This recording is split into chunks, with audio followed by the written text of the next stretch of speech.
మళ్ళీ ఒకసారి ఒక తెలుగు నానుడి నిజమైంది అని నాకు మన రాష్ట్రం యొక్క అత్యున్నత న్యాయస్థానం తీర్పు చూసిన తర్వాత అనిపించింది.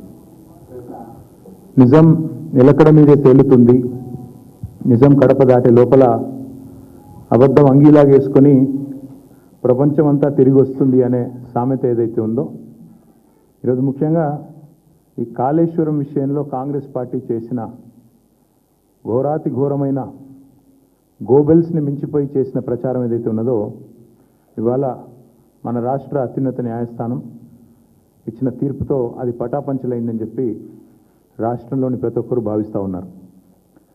అబద్ధాలతో అద్భుతాల నిజానికి చాలా కాలం దాచలేరు.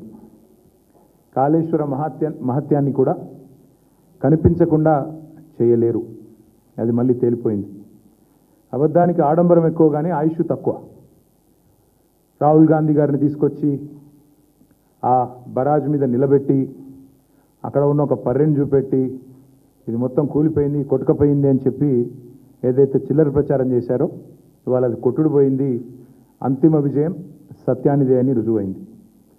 గోబెల్స్ని మించి దుష్ప్రచారం చేసిన ధూర్తులు ఎవరైతే ఉన్నారో వారందరికీ వాళ్ళ గూబ గుయ్యమనిపించే తీర్పు మన రాష్ట్ర అత్యున్నత న్యాయస్థానం ఇచ్చింది. ముందుగా రాష్ట్ర అత్యున్నత న్యాయస్థానానికి, హైకోర్టుకి మా పార్టీ పక్షాన, మా అందరి పక్షాన, తెలంగాణ రైతాంగం పక్షాన వారికి హృదయపూర్వకంగా నా ధన్యవాదాలు తెలియజేస్తా ఉన్నాం.